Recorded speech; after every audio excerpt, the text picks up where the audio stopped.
Mismong pamunuan ng PITX ang nagsabi, 8 bus company na ang iniimbestigahan at papadalhan ng show cause order dahil sa natanggap na report na nagdagdag sila ng singil sa pamasahe kahit di dapat. From as low as 100 to as high as 200, no? So nakakalungkot ito kasi alam naman natin na makadagdag pa to sa pasanin ng ating mga kapusong commuter.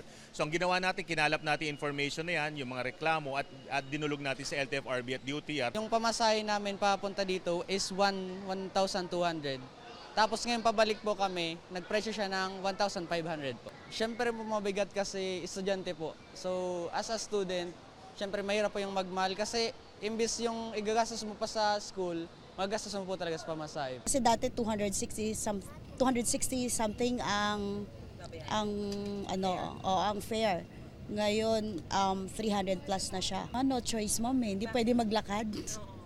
Masyado malayo. Kailangan po kasi kasi po yung kung hindi po gagawa ng ganung paraan, hindi po kakayanin ng company. Isa po yung diesel, sobrang taas po ng presyo. Wala pong ipapasweldo yung company namin sa tao. Kung hindi po makakabiyahe. Hindi raw ito palalagpasin ng LTFRB at DOTR. Hanggang ngayon, walang inaaprubahan na taas sa pamasahe. Kaya nga naglabas ng fuel subsidy ang DOTR at ayudang DSWD. Kailangan namin talaga imbestigahan sila, kailangan namin sulatan sila, i-show cause order. At ito po, makikiusap na rin po ako sa ating mga bus operators.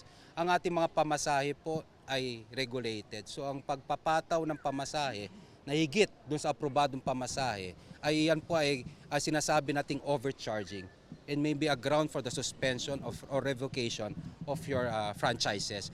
Sa kabila nito, marami rin ang piniling mag-out of town para samantalahin ang mahabang bakasyon kasama ang pamilya at kaibigan. Tulad ng magkaibigan sila Ina at Romel. Magpupus daw at magbabarko papuntang Boracay imbis na mag-eroplano.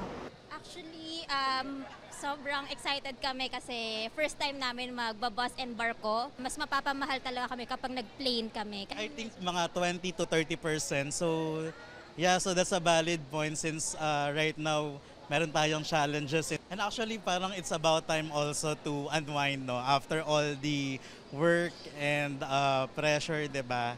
I think we need to reward ourselves also, and at the same time we need to commemorate yung beliefs and natin, faith to God. Si Brian excited na makasama ang pamilya na gunitain ng Semana Santa pagkatapos ng mahabang panahon.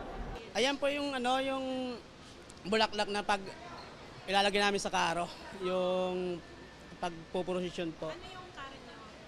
Yung dito, apa? Yung sino yung santo niyo?